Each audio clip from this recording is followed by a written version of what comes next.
Hello, everyone. For those coming in from the waiting room, welcome to our session. We're so excited to have you all here today and talk about the JD MBA. I'm going to give it just another minute to let people get in because we had many folks in the waiting room, and then we will jump in the interest of time. Feel free to turn on your cameras. Feel free to keep them off, whatever makes you most comfortable. And yeah, we're excited. And welcome everyone to the Carey JD MBA session, also doubling as a Phillies pep rally. I'm only going to be wearing my hat for the first few minutes, but wanted to give a shout out and good luck to the Phillies. Great. So in the interest of time, we can jump in and Randy, can I ask you to look at just keep an eye on the waiting room while we... Absolutely. Yep, I'm Awesome. on it. So, hello everyone, welcome. My name is Claire Devlin. I am the Associate Director of JD MBA Admissions here at Penn, and I'm so excited to be here with you today. I am joined by my colleague Randy, Randy, you can introduce yourself. Yeah, hi, welcome everyone. I'm Randy Garnick. I'm the Executive Director of JD Admissions at Penn Carey Law on the law school side of the JD MBA program. Also a Phillies fan by default since my household is busting at the seams with this Phillies in the World Series here. So I will take off my hat in a few minutes, but I'm going to wear it for a few more seconds as good luck. And we wanted to welcome you all this afternoon. Thanks for joining us.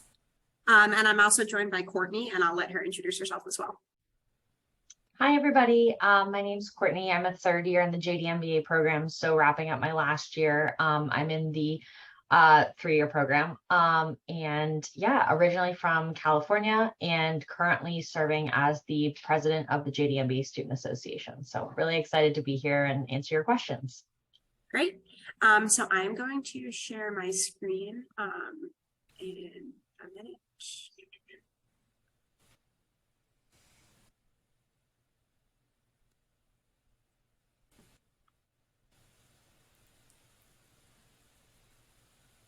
Can you guys see is this the right screen, everybody? Yeah. Yep, okay, looks cool. Good to me. So, welcome to the JD MBA info session. I'm going to let Randy kick it off with just a little brief overview of the entering class profile for the law school. Absolutely. So again, for those of you just joining, I'm Randy Garnick. I'm the Executive Director of JD Admissions at Penn Carey Law. And I'm going to be talking for a little bit about the law school side of things. So what you see in front of you is a slide showing you some statistics for our first year class, the class of 2025. And again, this is the JD side. This is what the 1Ls currently are comprised of at Penn Carey Law. And you can see we have 246 students in our first year class. It's a relatively small law school class size. If you look at the number of folks in our first year class compared to those classes of many of our peer schools, we are on the small side and by design. So it's a little bit of a different experience that you will get, as you will hear in a few seconds when you join the MBA side of things. So this is a little bit about what our numbers are, but I do want to kick it over to Courtney to talk a little bit about the culture. And if you could just talk, Courtney, about the culture at the law school for a minute, what it was like being a 1L, and how you would describe the law school side of things. Yeah, absolutely. So Penn Law, I think, is a relatively, I'm not sure, I guess, compared to other law schools, but I personally found it to be a pretty small 1L class. My class has about 250 people in it. And so I think what's really special about that is that you really get to know your classmates, particularly in the 1L year. The law school is also just like a beautiful building to hang out in. There's, as you can see from these pictures, it like, especially right now in fall. So a lot of people tend to spend a lot of time in the law school. And it just has a really, I think, great positive culture, which I wasn't exactly sure kind of what to expect from law school when I first started. I did start during COVID, and I think so the law school was in person during the COVID year, even though the other professional schools at Wharton or at Penn were not. So that was really amazing that the law school prioritized that for us. And so I think even especially in the last 2 years, the culture of Penn Law has just come back even more vibrantly than it was before pre-COVID. So yeah, it's been a really, really positive experience. I actually really enjoyed my 1L experience, which I know a lot of people who go to law school cannot say. So yeah, that's what I would say, Randy. Terrific. I mean, we say that it's oxymoronic to have happy 1Ls, but we do not, maybe not around the December first year finals time, but in general, yes. Great. Thank you both. That was awesome. And then moving over to Wharton, and I'm seeing my slides are a little messed up. Don't know what's going on with that, so apologies. But this is, kind of the polar opposite in terms of the size and the subsequent culture that comes from that. So the Wharton class of 2024, who just arrived on campus, it's a class of 864, and every class will typically be around 850 to 860 people. So one statistic I do want to point out that we're very proud of is that we are 50% female. Last year, we were 52% female, and we were one of the first major business schools to hit that gender parity mark. So we're really excited about that. And, I'm not going to go through the whole slide and read all the statistics out, but what I want you to take away from the slide is the breadth and depth of what Wharton students are involved in and what they do. So, not everybody is coming from consulting, not everybody is coming from finance, but we do have, a number of diverse perspectives and backgrounds that are brought to the table. And, the same can be said for law. But Courtney, can you comment a little bit on the difference in feeling in culture and the size of Wharton versus the law school? Yeah, absolutely. So I think size is a big aspect of it. Like all of Penn Law is smaller than one class at Wharton. I think the flip side of that is you're constantly meeting new people. So as a second year in Wharton, I'm still meeting a lot of new people in my class, as well as the whole incoming class, which I really enjoy.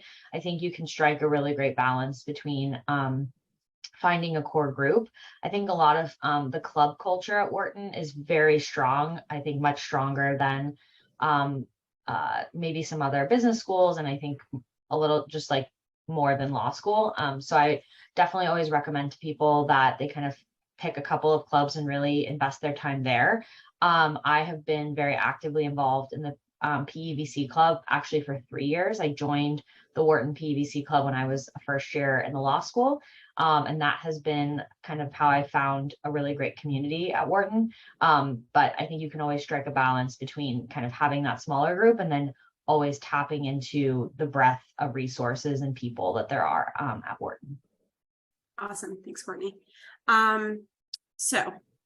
A brief overview of the program. So it was established in 2009, so it's still fairly new, and it's a small program, right? So you have the really large class at Wharton, you have the smaller class at the law school, and then you have the JD MBA cohort, which is on average about 15 to 20 students. Courtney will be able to talk much more to this, but I think that that's a really unique and beneficial aspect to the program, is that you have friends in both communities and in a foot in both worlds, but you also have the people who are going through the program with you, especially when it comes to, navigating academics and networking and recruiting on either side. And it is a 3-year joint degree program. So that brings us to the curriculum. So and I just want to hop in here. Oh, yes, sorry. I'm an alum of the law school, and way back in the day when I was a student, there were JD MBAs on campus, but it was a much longer and less integrated program, and we had a small handful of them. This program is unique, as Claire's just about to tell us, because it's taking the 3 years of law school and the 2 years of the MBA program and combining them, not just shaving off the 1 year, but combining them into the same 3 years as the JD program. And there's really, it's very, very unique. It's, as Claire said, it's just about a little over a decade old, but it is, the premier program of its sort in terms of the combination of these degrees, the integration of these degrees, and you're about to hear all of that. Thanks, Randy. So I think the biggest thing to take away and understand about the program is that is the integrated nature of it, right? So in many other JD MBA programs, sometimes you're admitted separately to the business and law schools, and you get your JD and you get your MBA, and there might be some overlap, but we are the only program of our kind in the country where the JD curriculum and the MBA curriculum are really integrated in this really comprehensive program. So you can see in your first year, you'll complete the typical 1L curriculum, which Courtney loved. And the summer after your first year is one of the most unique parts about our program. And I think one of the parts that draws folks to the program the most, which is the integrated courses that are only for JD MBA students. So those are designed specifically for your cohort and taught to your cohort. And you'll take them with just cohort members. They're just for JD MBAs. Yeah, exclusive to the 3-year program. In your second year, you'll split between Wharton and law. So you'll do classes at Wharton. A lot of folks choose to spend a little bit more time there in their first semester, at least, because they're coming off this 1L at the law school. But you will take classes at the law school as well. At the end of your second year, you can do either a business internship or a law internship in that summer following your 2L, or you can do both. So we do have people who split summers, and I'll talk about that a little bit more when I get to careers. And then the third year is another one of the most unique aspects of the program, and I think a really, really beneficial and powerful part of the JD MBA at Penn, which is the capstone course. And I'll let Courtney talk about that, but it really is kind of the crux of your studies, and it's a way that really integrates the study of law and business in a really hands-on way with industry leaders from around the world. I just Courtney, also jump in and say, Claire, and maybe you're going to get to this, but when I see curriculum, I think one of the most important things to convey to folks is that we have a full-time director of this program, somebody whose job it is to direct the JD MBA program. I don't think there's any other law school or JD MBA program rather that has what we have. And in our particular case, it's Director Amanda Aronoff, who runs the program. So she's your go-to person. She will help navigate, help correlate, and having that person as a resource is really unique. Yeah, and I think that's a great point, Randy, because while you have academic services and advisors available to you both at Wharton and the law school, all of whom are extremely helpful, Amanda is a really unique resource because she is kind of watching your trajectory, professional and academic trajectory through the program, and she's able to point you to the right resources or to the right people to talk about, should you take this M&A class at the law school or at the business school, and kind of how to tailor your curriculum and your classes to your specific professional and academic interests. So, Courtney, do you want to talk about your experience through your 3 years and maybe especially the first summer after your 1L year? Yeah, absolutely. I think, Claire, you've done a really good job of kind of laying out the logistics of the program. I would say that one thing that's really amazing and unique about this program is that while there is this integrated program and there's a lot of structure, which is awesome, there's still a ton of opportunity to really customize your experience to your goals and interests. And I think no matter, you could talk to anyone in our program and probably everyone has had a very different experience. And so very happy to talk about my experience, but I think I always want to say, if there's some kind of person that, you want to be, or an experience you want to have, there's probably someone in our program who is doing that. So I'm much more, I would call myself business primary. So when I applied to this program, I was essentially adding law school to my business school experience.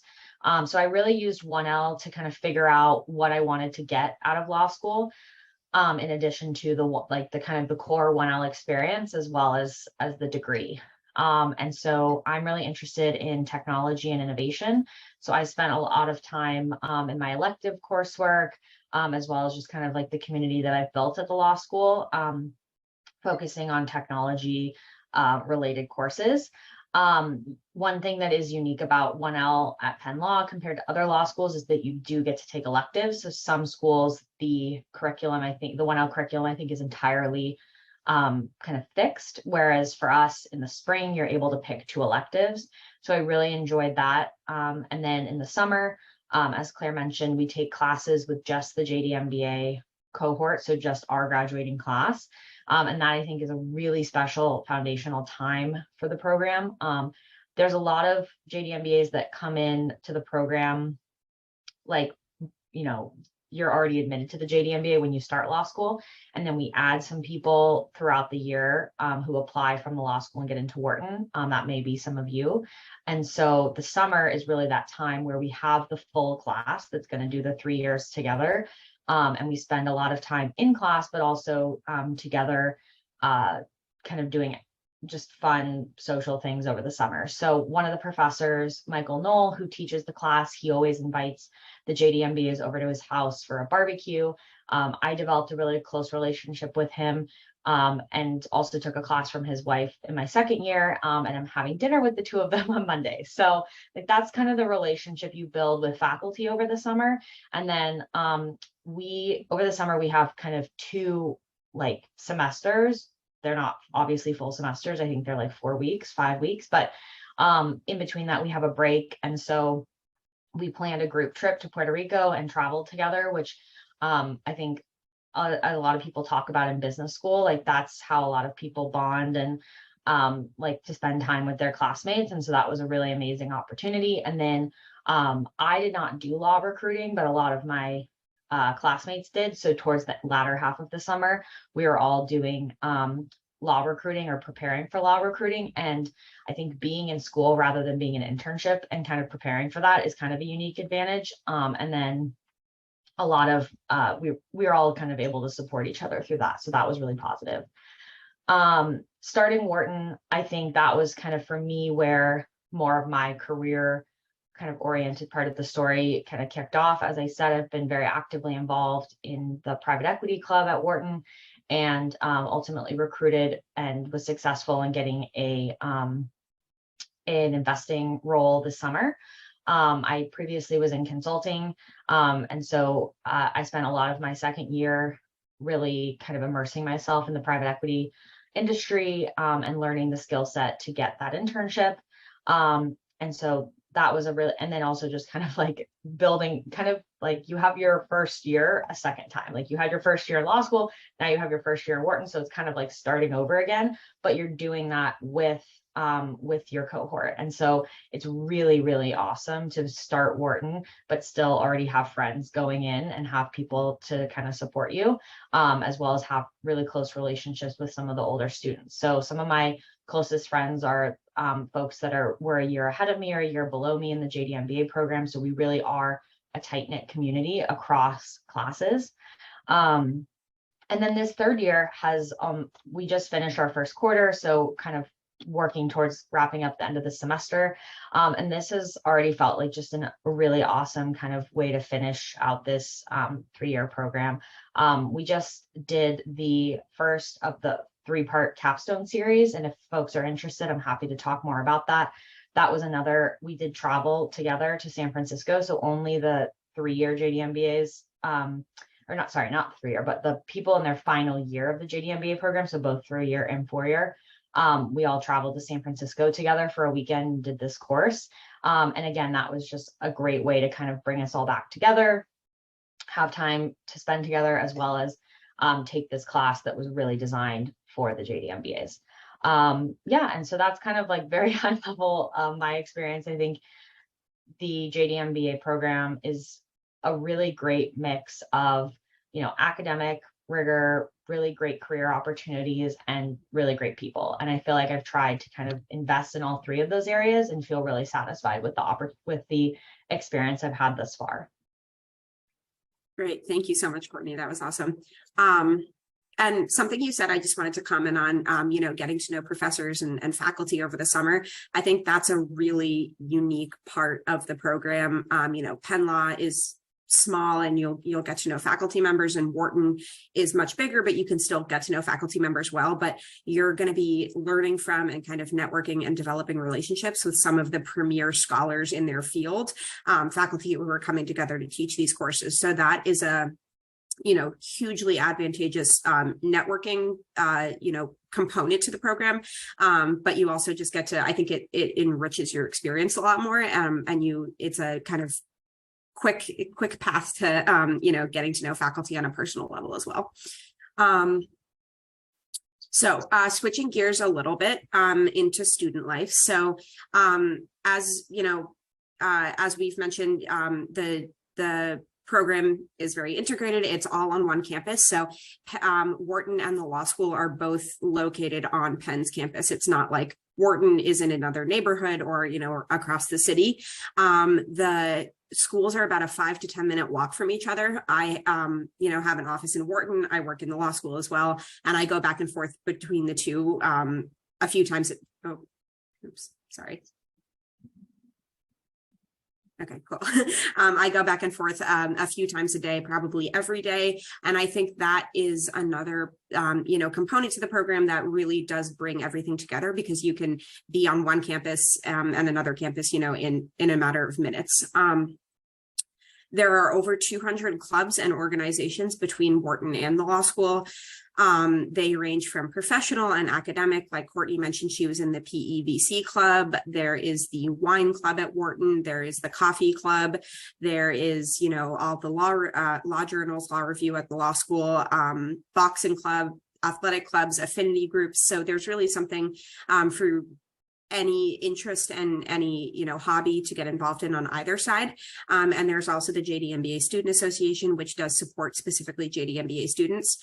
And Randy mentioned earlier that there is a director of the JD MBA program. She's kind of my counterpart on the student affairs side, and she is invaluable to students. So she organizes a number of events throughout the year, from informal swag giveaways where everyone gets together and gets a JD MBA Tide pen and eats candy together, to more formal events like the speaker series throughout the semester. But she is really, as I said, an invaluable resource to bring students together on the social side and on the academic side. So Amanda's wonderful and will hold specific JD MBA programming.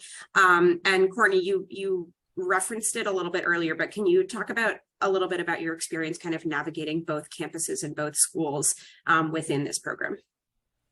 Yeah, absolutely. So as you can hear and see, there is a lot going on at both the law school and the business school. And I think, quite frankly, the biggest challenge is time management and just making sure that you are making time for your priorities and not getting distracted by all the things going on, because there's absolutely more stuff going on than you have time to do. So I've really leaned on the JD MBA community and the student association to kind of help craft my experience at Wharton. Or sorry, not at Wharton, but like in the program generally. I think I say Wharton mostly because I think that's where a lot of us tend to spend more of our social time, and we use the law school and all the different opportunities, as Claire mentioned, like the journals and things like that, for more academic and professional development. But you can absolutely kind of mix and match with both.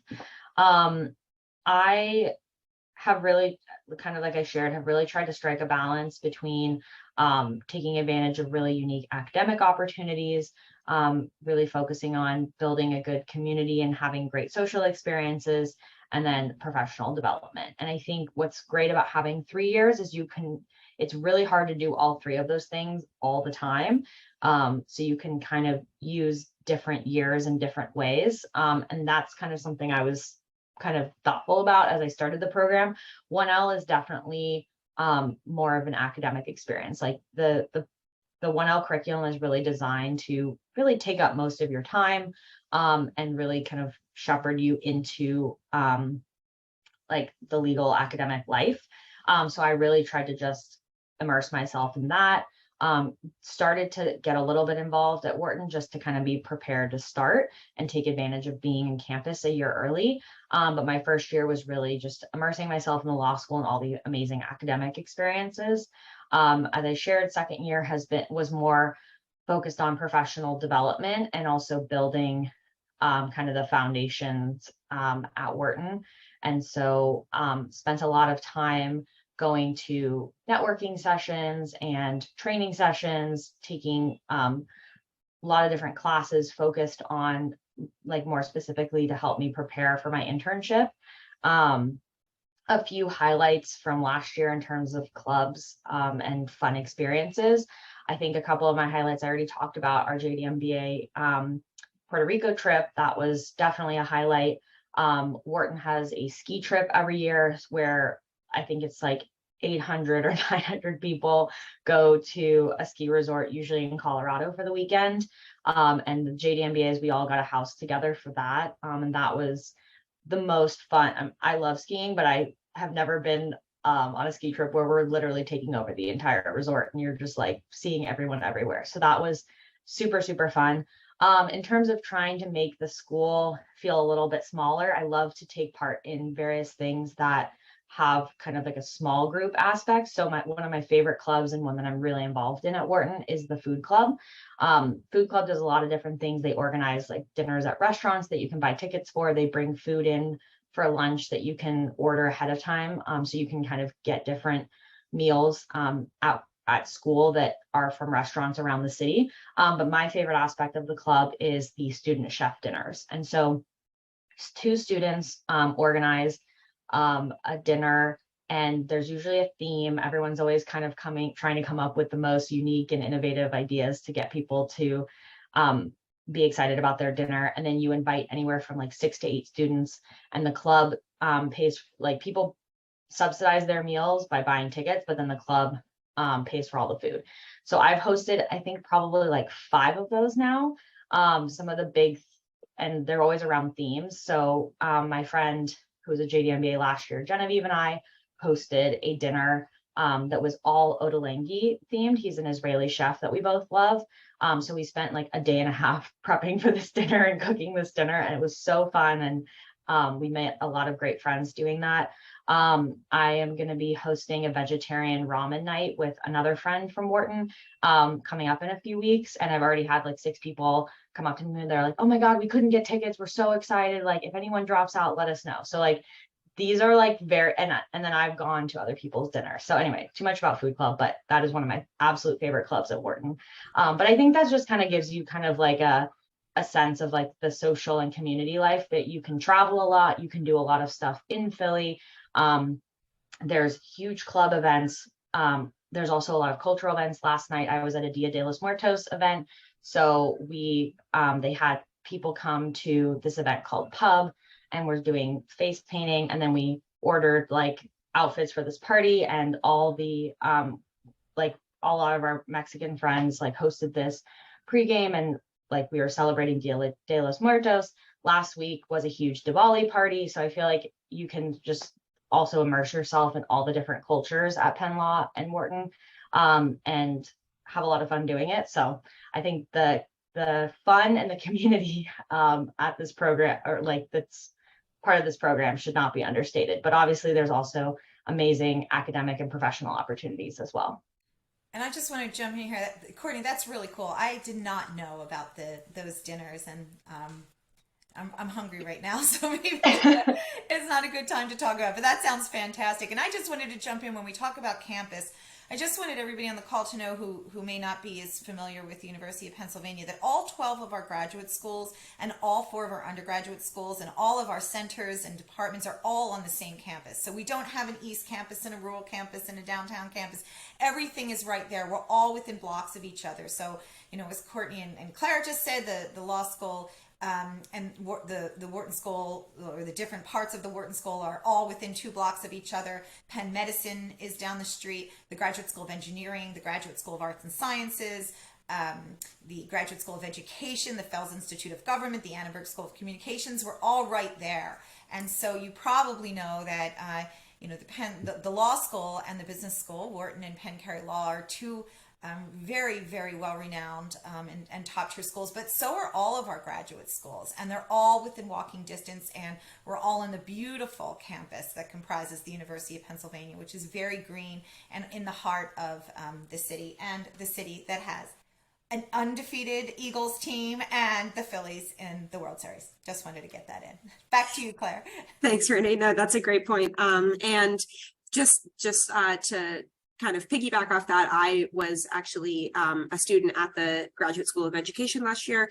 I got my master's, and it's not just the communities of Wharton and Penn Carey Law that you'll be exposed to and be able to participate in. It really is the entire university. So there is, if there are not enough, student boards and organizations for you to join within the law school or Wharton, or if you just want to meet people from other schools, there's a graduate and professional student association. There are events that are university wide. So it is, there are so many opportunities to get involved at every single level, whether it's a small group dinners with other Wharton students at someone's home, or if it's, the GAPSA board meeting that has 200 people at it. So it is a really, really kind of immersive experience, and however much you want to be involved, sky's the limit on that. So awesome. So careers, why everybody's here, I think. So the JD MBA students have Wharton Career Management at their disposal, as well as the Office of Career Strategy, which is OCS. And, Randy mentioned these are two of the premier institutions, maybe the premier institutions for business and law, respectively. And the people who work in the career offices at both schools are experts. So very often they're former industry professionals. They have done interviews before, they have clerked, they have practiced, and they know exactly how to advise you and how to guide you, both in terms of networking, resumes, interviewing, all that stuff, but also being able to connect you with academic advisors to advise you on classes so that you can get to that point. Many of our students do, as Courtney mentioned, do law recruiting, which is on-campus interviewing, and I'll pass it off to Randy in a moment to talk more about the OCS and kind of the Carey Law side of things. But many JD MBA students do choose to do law recruiting, so they'll do OCI. I think every single person who did OCI this past year got multiple offers at multiple firms. And then many students will also choose to do Wharton recruiting. And then, as I mentioned at the beginning of the session, some students choose to do both. So you can split your summers if you have a real interest in something on the law side and the business side, or you just want to experience both spaces to see kind of what works for you best. That's absolutely a possibility. Randy, do you want to talk a little bit about OCS at the law school? Yeah, sure. And before I even get to the on-campus recruiting program, I think what's really important to know on the law school side is that we have, anywhere between 8 and 10 full-time counselors that work directly with our students on, our relatively small student body, as we keep mentioning, on specific career trajectories. So we have folks who specialize in careers in private practice, but we have two full-time, and I believe a half as somebody who works part-time working in the public interest and government placement fields. We have somebody who works with clerkships and careers in academia, somebody who's dedicated to careers internationally.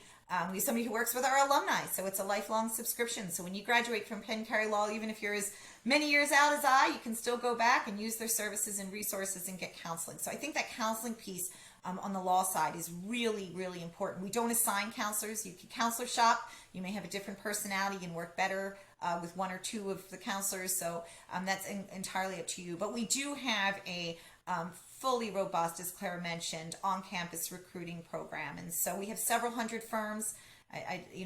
Pretty much every major firm in every major city comes to campus and or interviews our students remotely or in regional programs throughout the country and in the world for that matter. There is no pre-screening, so it's a lottery system. The way I like to tell students is we tell the firms, if you want to come on campus or meet with our phenomenal students, you don't tell us who you want to pick. We're gonna tell you your schedule and who you're lucky enough to have on your schedule. And so you rank the firms in the order in which they're important to you. So the business-oriented firms may be, or the transactional firms maybe resonate more with this crowd, but perhaps not. Perhaps litigation firms or firms in New York or firms in San Francisco or firms that specialize, as Courtney was talking about, in technology. You can rank them in the order in which they're important to you. And then you get your schedule. So it's a pretty robust. I think you have up to 70 bids, or so Courtney can speak to it more particularly, but there's no way you could actually take every interview you would be able to get. And then you have the chance to get in front of recruiters and attorneys who are interviewing you and representing their firm, no matter what your transcript looks like. So I think that's really important. But what's as important is our 99.6% placement is all of the resources that are put into counseling and developing you as a professional. Thanks, Randy. And yeah, I just wanted to comment on the Wharton side. The same goes, you are not assigned a counselor based on the first letter of your last name or anything like that. You really can find the person who you work with the best and who has the best industry expertise according to what you want to do. Courtney, do you want to comment at all on your experience or maybe friends' experiences through the recruiting process? Yeah, absolutely. I mean, I think you have a huge advantage going into recruiting for almost all industries, both on the law and business side, in that being a JD MBA really differentiates you, especially if you want to do corporate law. All the top corporate law firms love JD MBAs. Most of my friends that wanted to do law are going to some of the best corporate law firms like Wachtell and Cravath. I think Cravath gave like 5 offers last year to JD MBAs. So they really love our program. But there's also a lot of students who are interested in different areas of the law, or who wanted to join firms that allow you to rotate between litigation and corporate law. But everybody in my class and the class below me who have gone through law recruiting everyone I think got their top firm. So definitely on the law side, I think the JD MBA program just really differentiates you from other JDs and is a huge advantage. On the Wharton side, I think it's largely the same story, particularly in areas where the JD is a differentiator. So all of the bankruptcy and restructuring and special situations like banks and investment firms absolutely love JD MBAs. There's a big conference called the Restructuring Conference that's almost always led by JD MBAs, and that's a huge recruiting opportunity. And a lot of alum work at those firms and specifically reach out to JD MBAs to help them through the recruiting process. But if you're interested in other areas, there's folks who have gone to work at startups. There's people who are in consulting. We really run the gamut in terms of recruiting. For me personally, like I said, my goal was to get into private equity this summer, and I was successful in doing that. I do think that they were very interested in the JD side of things, just given how many contracts and kind of legal issues are related to private equity. And have also had a lot of other friends who are successful in that area as well this summer. Consulting is another big area, mostly because JD MBAs are interested in a lot of different things, and consulting kind of affords you that generalist path after business school and law school. But yeah, if there's anyone who wants to speak specifically about certain career paths, I'm happy to talk to that. I think somebody was interested in talking about technology law, so can speak to that. But if anyone has specific, industries that they're interested in, I can either talk to about my own experience or some of my good friends' experiences. But yeah, I think Claire and Randy, you summarized it really well. There's a lot of support on both the Wharton side and the Penn Law side for careers. And I think at Wharton, because it's such a big school, actually a lot of the career support comes from students. So second year students helping first year students. So I'm spending a lot of time this year helping first year students break into private equity. I actually started a fellowship for diverse candidates who are underrepresented in private equity. And so we have 26 fellows that we're leading through recruiting and aiming for 100% placement at private equity firms this summer. So that's just kind of an example of how involved second year students are helping first years at Wharton. And the law school, I think Office of Career Strategy is an amazing resource. OCI is a very structured process. So I think the law school really has a lot of great organization around recruiting. Wharton is a little bit kind of all over the place with firms. And so it's really helpful to have the career management team as well as older students helping you through those processes. Thanks, Courtney. That was awesome. And yeah, I just want to emphasize, and I want everyone to take away from this, that as we've as we've referenced, you don't need to go into big law, you don't need to go into consulting or finance. There's a huge variety of backgrounds, and there is somebody in both of the career offices and a second-year student at Wharton and probably a JD MBA alum who can help you navigate that process. So there's a current second-year student who's not doing either recruiting process at either school, and he wants to go the entrepreneurship route and start something of his own. We have people going into, social impact and education and ESG. So there are, any career path, any interest that you want or that you're interested in, there will be resources and support for that from both sides, from other students and from alumni. So I just wanted to give a few career snapshots to kind of illustrate some examples of what we've been talking about.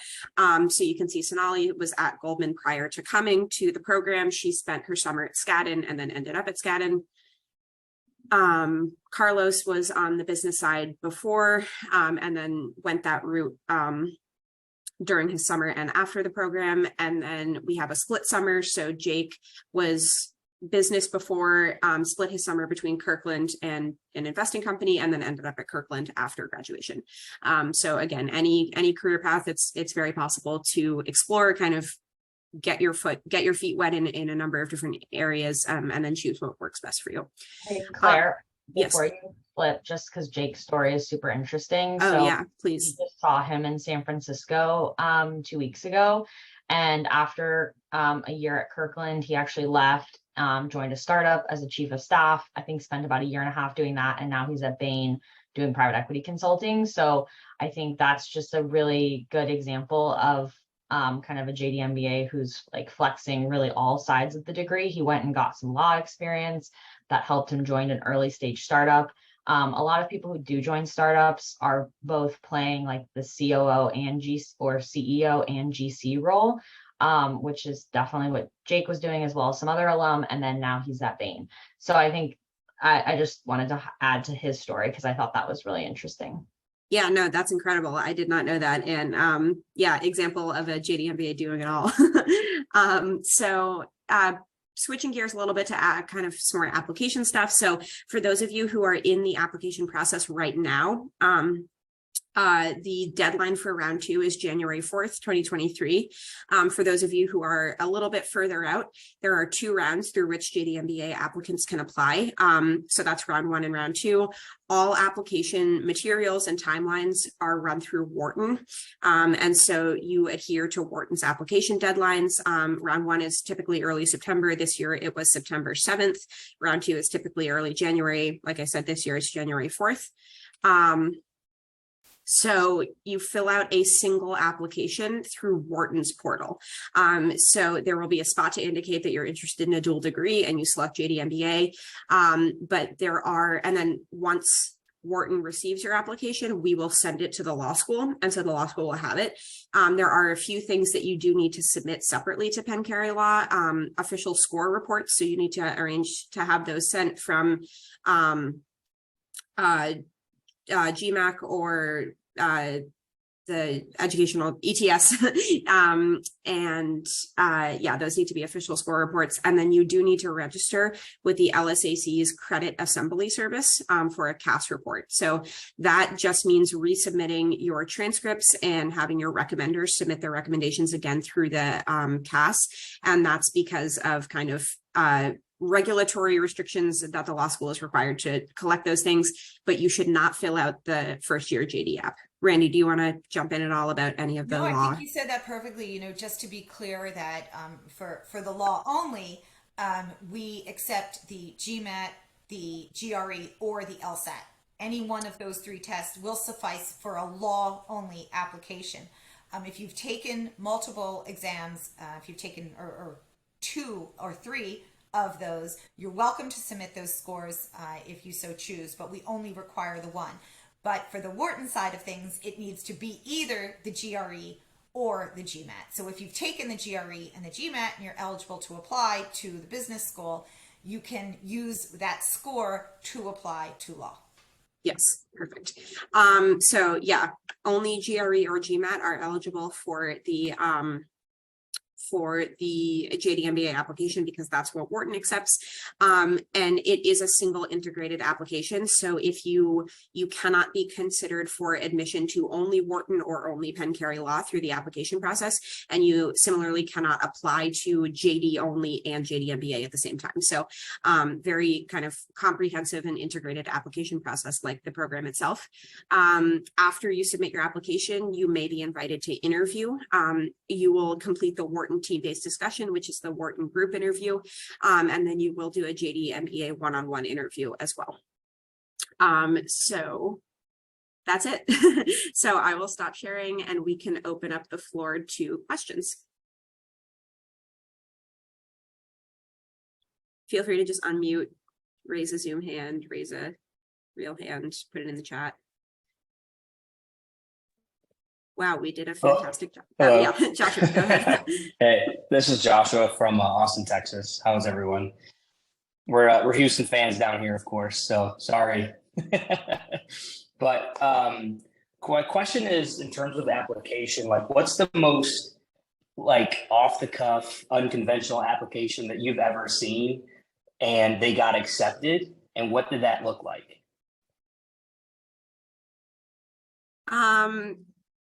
That's a good question.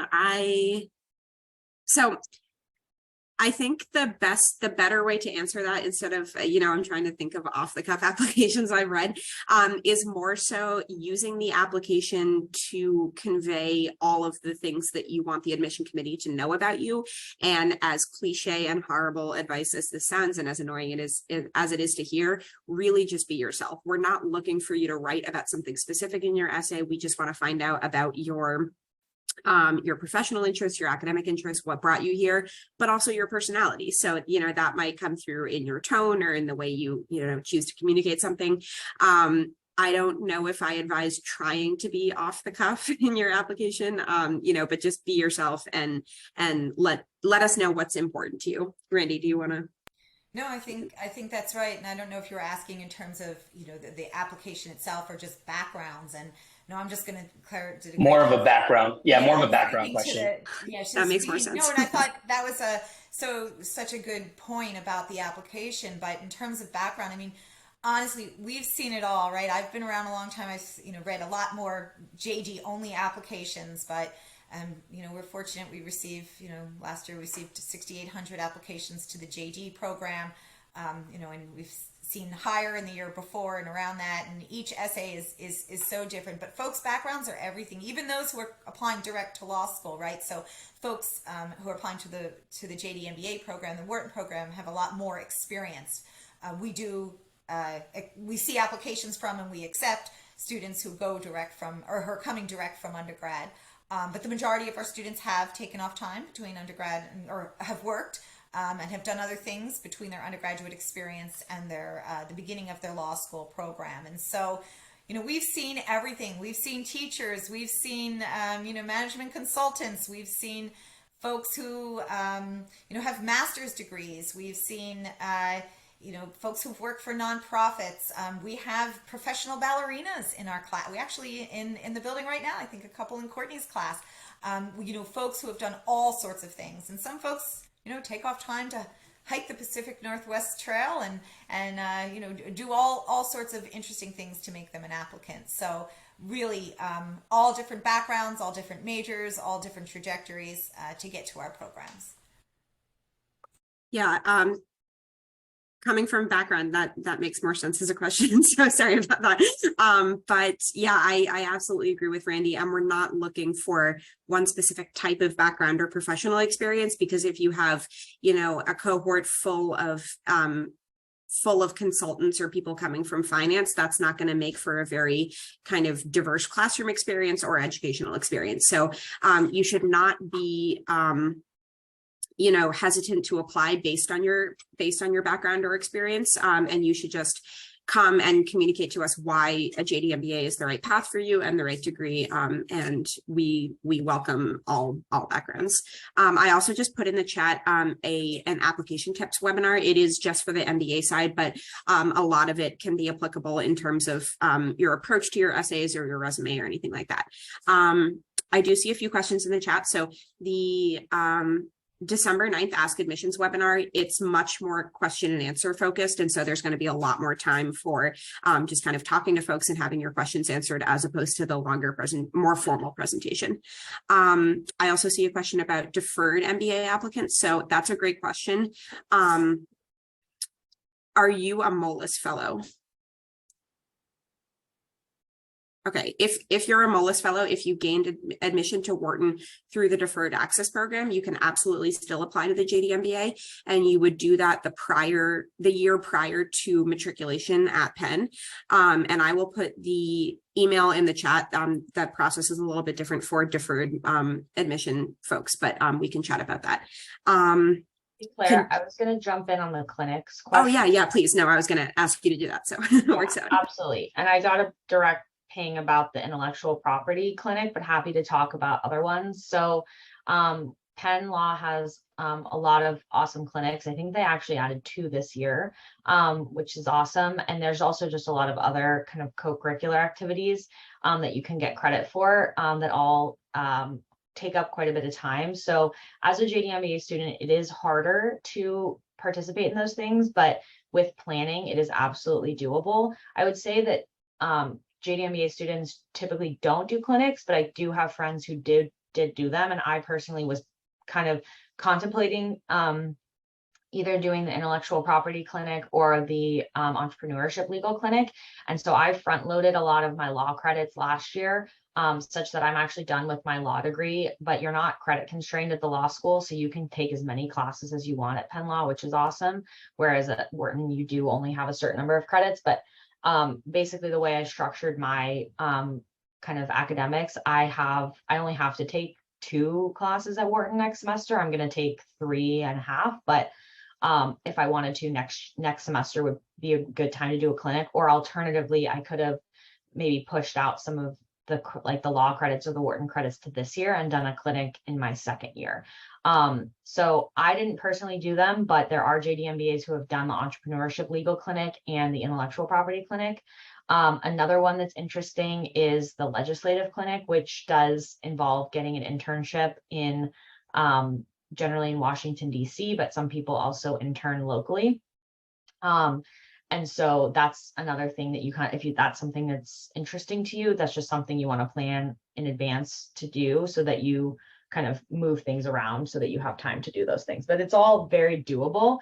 I think like Wharton you have required curriculum your first year, you have required curriculum in mainly in your first semester at Wharton. And then from there, your last 3 semesters are very, very flexible. Wharton also operates on a quarter schedule. So you can get very granular about when you're kind of scheduling classes versus focusing on recruiting versus trying to lean into one school or the other. So just to answer your question, Amber, I would say it is definitely less common for JD MBA students to partake in clinics, but it's absolutely doable. And can I just jump in to say share a little anecdote here about this, I guess as a corollary to this, it's a question of our pro bono requirement. So all students in the law school, including our JD MBA students, are required to do 70 hours of pro bono work before they graduate. That is not that's not an academic requirement, that is a graduation requirement. And it speaks very profoundly to the public interest spirit at Penn Carey Law. It's something we take very seriously. I think we were the first law school in the country to have this mandatory requirement, and it's been used as the model for many schools many law schools around the country, and it has actually won an award from the ABA for the programming. And I was giving an info session many years ago, and I was talking about our wonderful pro bono requirement and the wonderful statistic that we love to talk about our 99% postgraduate employment rate, but I think the best statistic coming out of Penn is that 90% of our graduates each year exceed that minimum requirement. So it really speaks to the ethos of public service at Penn Carey Law. But in any event, I'm giving an info session, and Claire's predecessor, the person who was in her role prior to, was hearing my talk, and I said something like, and even our JD MBA's students participate. And she came right up and she called me out, and I'll never forget it. And she said, "You know what, Randy? I just want you to know that some of our JD MBA students have been have received awards for having the highest number of public service hours on campus. So public service, or these pro bono hours, are something you can get involved with our 30 student run clinics as early as your first year in law school, and it continues in your second and third. And I don't know how they do it, but our JD MBA students seem to manage so much. And this is a big part of it. And Courtney, while we're on it, can you just talk for a second about how you are fulfilling your requirements and how that requirement plays out for you? Yeah, Randy, I can tell you how we do it. We have the summer, so we're allowed to do our pro bono requirement over the summer. Whereas all the other law students, you can do pro bono as much as you want and you'll get recognized for it. But in terms of satisfying that 70 hours, you have to do it during the school year, whereas we're allowed to do it that summer between our first and second year because we're still in school. So I actually did all of my pro bono over the summer while we were taking classes. There is a initiative at the law school that I think is super interesting. It's called the Future of the Profession Initiative. And they're actually having their conference today and yesterday, and would highly recommend checking out some of the videos from that conference. But through them, I actually was able to get placed at a legal nonprofit that was improving access to justice through utilizing technology. And so previously being a technology consultant, I worked with them to help figure out how to educate like kind of members of their community, which are mainly court systems and legal nonprofits, about how to use a specific technology solution to more effectively deliver legal services. So that's how I got my required pro bono hours. But then this year, because I just wanted to do some more kind of like hands-on legal work, I signed up to write petitions to have people's criminal records expunged, or not expunged, but pardoned. So I'm part of a project at Penn Law called the Pardon Project. Previously, I was part of the Criminal Record Expungement Project, where we basically set up like intake areas in parks around. I don't know if they always did it in parks, but I think because of COVID, we had to do it outside, and now we just like doing it outside. So we set up on like a Saturday in a park, and folks that have criminal records that are eligible to be expunged can come in, and we help them through that process. And then for people who are convicted of felonies and need to get a pardon, that's the project I'm doing this year, which is helping them write their like personal statement and fill out all the forms and everything like that to be pardoned. So I have really loved the pro bono work at Penn Law. I think it's very underrated. Just as somebody who is really passionate about social impact, having a skill set like a JD that really enables you to help people in ways that they would not otherwise be able to get help. I have other friends who have represented clients against their landlords and doing housing justice work. I also did some work with immigrants applying for asylum.